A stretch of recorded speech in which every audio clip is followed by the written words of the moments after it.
It is 2026, and this land is still burning. But here is what almost no one knows. The conflict you see on your screen today, it was not set in motion by ancient hatreds. It was not written in the stars. It was set in motion by a letter. A 67-word letter written by a British politician in November 1917. A man who had never set foot in the land he was making promises about. He wasn't even sure he was doing the right thing, but he signed it anyway. And in those 67 words, he lit a fuse.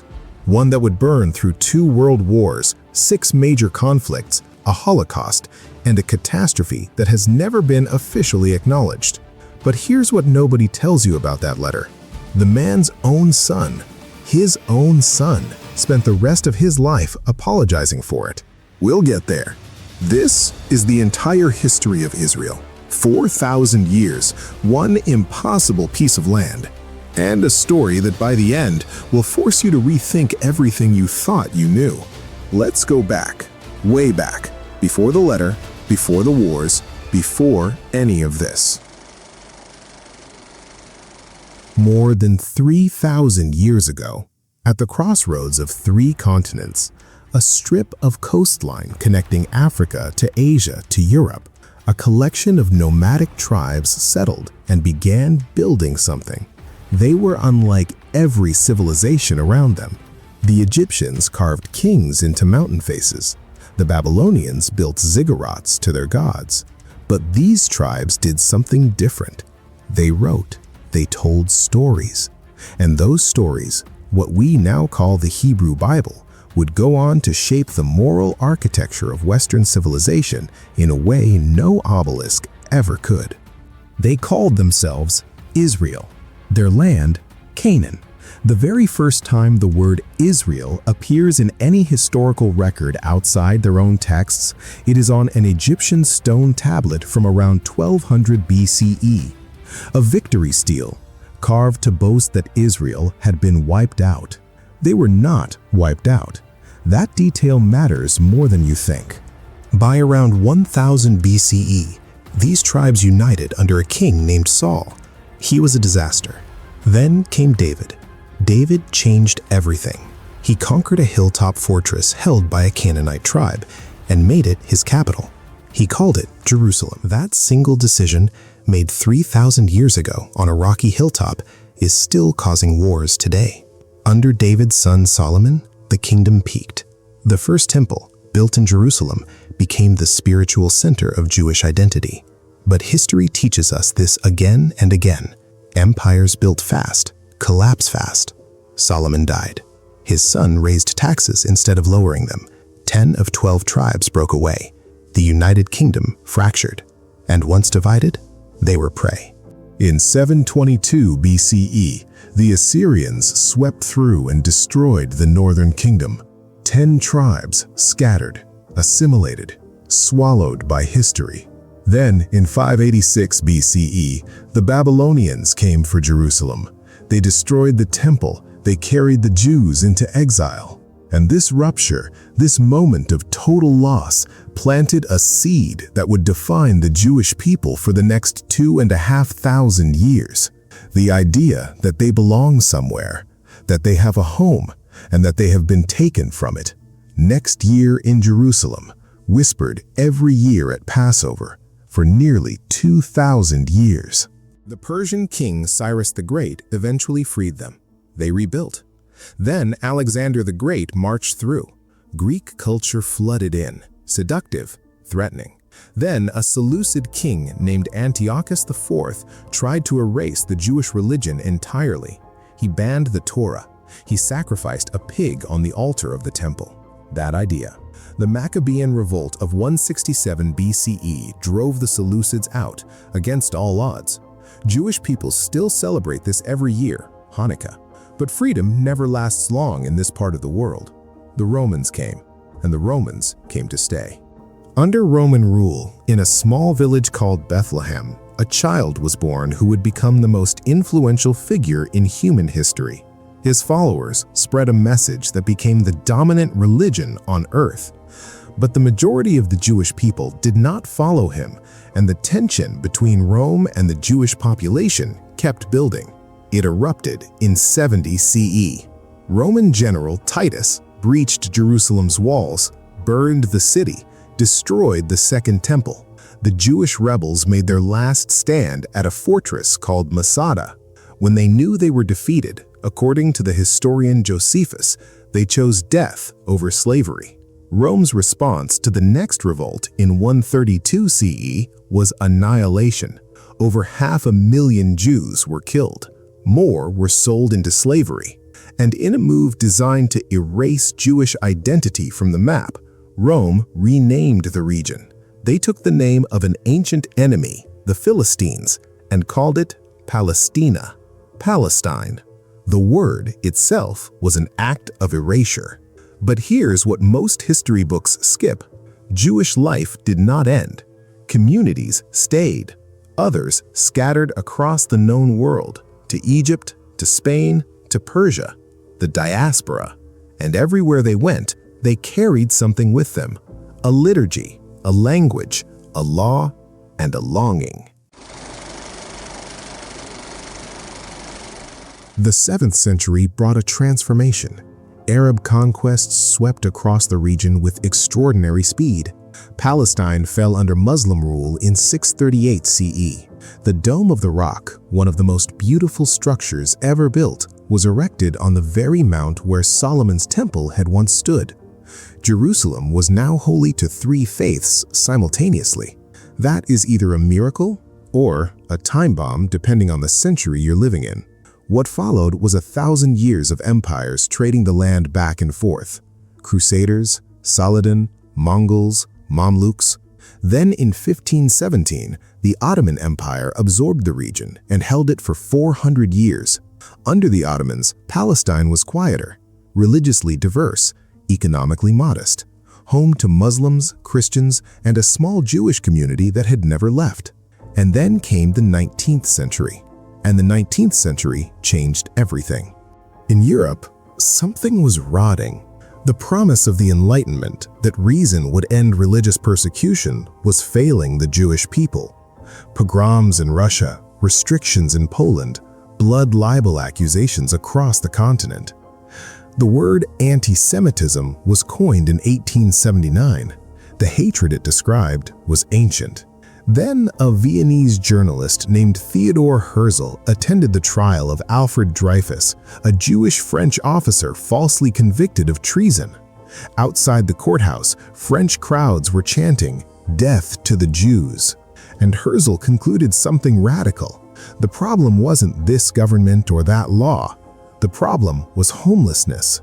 The Jewish people had no state to protect them, no army, no passport that meant anything. In 1896, he published a book, Der Judenstaat, The Jewish State. A year later, he convened the first Zionist Congress in Basel, Switzerland. Afterward, he wrote in his diary, "At Basel, I founded the Jewish state. If I said this today, I would be met with universal laughter. Perhaps in 5 years, and certainly in 50, everyone will know it." He was off by 1 year. Zionism was not universally popular, even among Jews.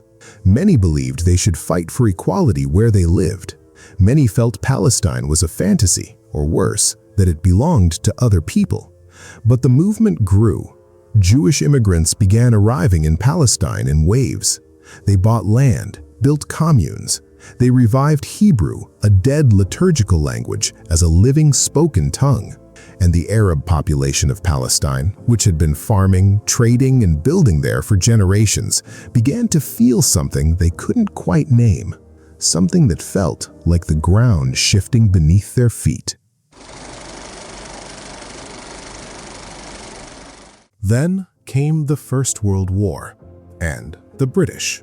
The Ottoman Empire backed the losing side. As it collapsed, Britain and France moved in to carve up the Middle East between them in the Sykes-Picot Agreement of 1916, drawn up in secret, dividing land that neither of them owned. Simultaneously, the British made separate promises to Arab leaders, offering independence in exchange for help fighting the Ottomans, and to the Zionist movement.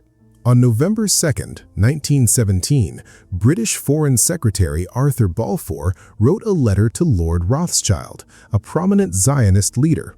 67 words. That's all it was.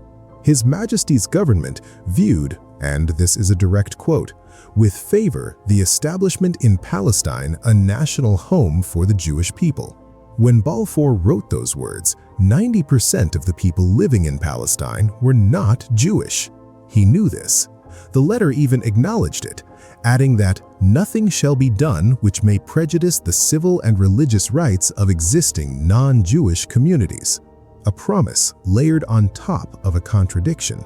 Both would be broken. And here is the part most people get completely wrong. Everything you've heard so far, the ancient claims, the persecution, the promise of a homeland, that is only half the story. Because at the exact same moment the Zionist movement was building its dream in Palestine, there were already 700,000 people living there. Arab Muslims, Arab Christians, families who had farmed the same hills for generations, people who had names for every valley, every village, every olive grove. They were not characters in someone else's story. They were the main characters of their own.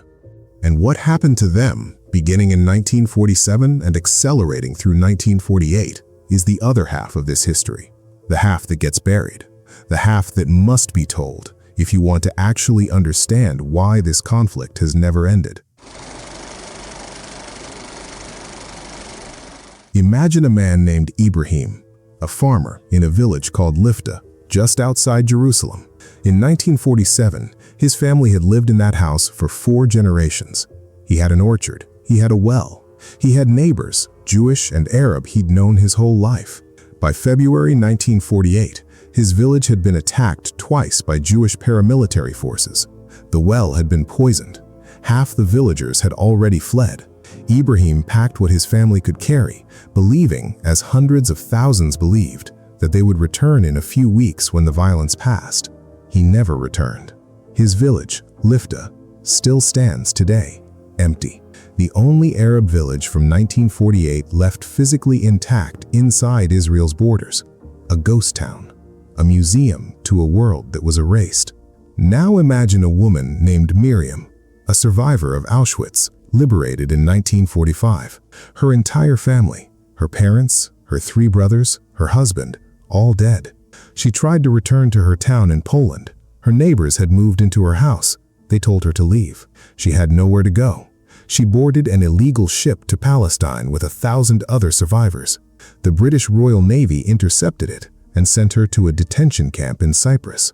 She arrived in the new state of Israel in May 1948, 3 years after liberation, with nothing but a number tattooed on her forearm and a desperate need to exist somewhere safe.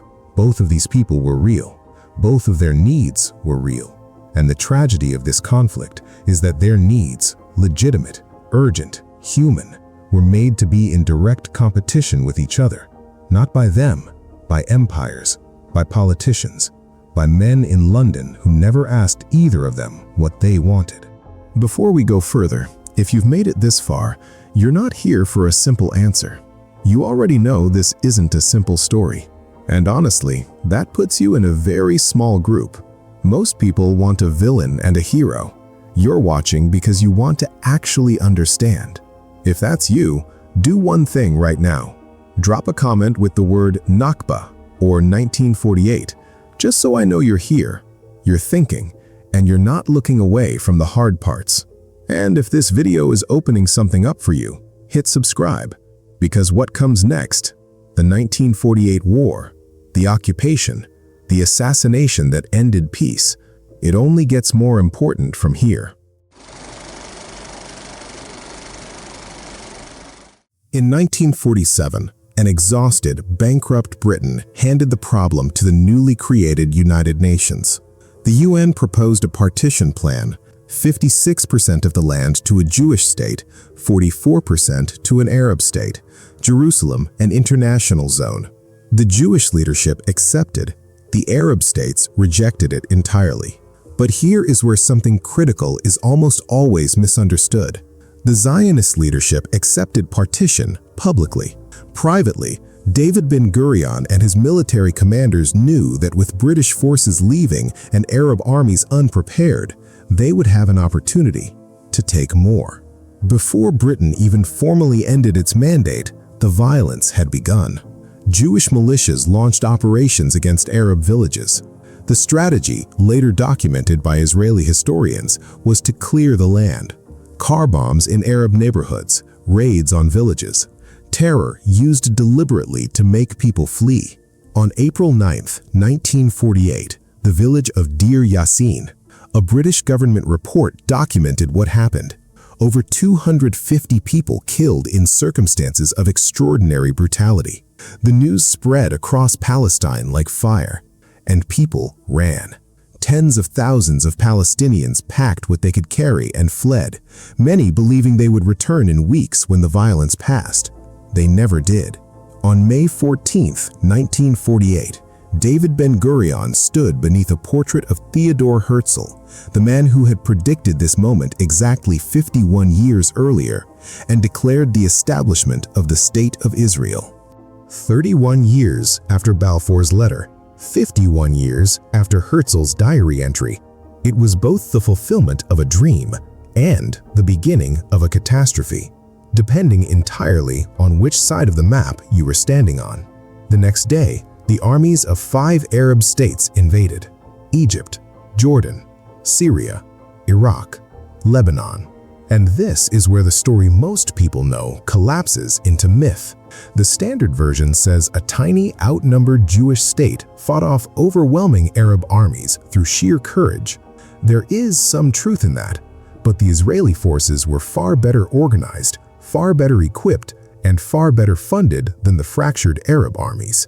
Israel did not just survive, it expanded far beyond the borders the UN had assigned. By the time armistice agreements were signed in 1949, Israel controlled 78% of mandatory Palestine, 22% more than the UN had granted, and 750,000 Palestinians, nearly the entire Arab population of the territories now controlled by Israel, had fled or been expelled. They called it the Nakba, the catastrophe. Their villages were renamed, their homes given to Jewish immigrants arriving from Europe and from Arab countries. A UN resolution called for their right of return. It was never implemented. Those 750,000 refugees became, over the following decades, millions of stateless descendants. And that wound has never healed. For the next 2 decades, Arab states refused to recognize Israel and maintained a formal state of war. Then, 1967, Egypt's Nasser blockaded Israeli shipping and amassed troops on the border. Jordan and Syria mobilized. The rhetoric was maximalist. Nasser spoke of driving Israel into the sea. Israel looked at its map, a narrow strip of land just 9 miles wide at its thinnest point, and made a decision. On June 5, 1967, Israeli jets launched preemptive strikes on Egyptian airfields. Within hours, Egypt's entire air force was destroyed. On the ground, in 6 days, Israel captured the Sinai and Gaza from Egypt, the West Bank and East Jerusalem from Jordan, the Golan Heights from Syria. The Arab world was humiliated. Israel was euphoric. But in the process, something changed that would make peace exponentially harder. Israel now controlled the West Bank and Gaza, home to over 1 million Palestinians. People whose land Israel had taken in 1948 were now living under Israeli military occupation, and the occupation never ended. In 1973, Egypt and Syria launched a surprise attack on Yom Kippur, Judaism's holiest day. It was the closest Israel ever came to existential defeat. Israeli lines nearly broke, but the army regrouped, pushed back, crossed into Egyptian and Syrian territory. The war ended in ceasefire, not conquest, and it proved something neither side wanted to admit. Military victory was not a solution, it was just a delay. The Camp David Accords of 1978, brokered by Jimmy Carter, produced the first peace treaty between Israel and an Arab state. Egypt got the Sinai back, Israel got recognition, and Anwar Sadat won the Nobel Peace Prize. Then he was assassinated by his own military officer who considered the treaty a betrayal. But the treaty held, it holds today, and it marked the beginning of a painful divergence. The wider Arab-Israeli conflict began slowly to wind down, while the specifically Israeli-Palestinian conflict deepened and intensified. In 1987, the first Intifada erupted from the streets, not from governments or armies. It produced something nobody expected: a peace process. The Oslo Accords, 1993. Israeli Prime Minister Yitzhak Rabin and PLO Chairman Yasser Arafat shook hands on the White House lawn. Rabin knew it was the right thing. He also knew exactly what it would cost him politically. He had been a general, a warrior, his entire life, and now he was betting everything on the possibility of peace.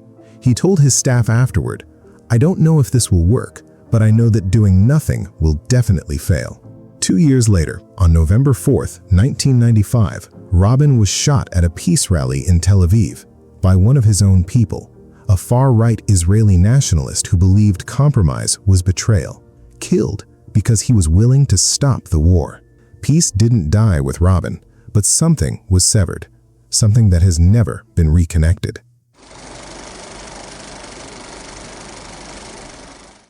The Camp David summit in 2000 failed.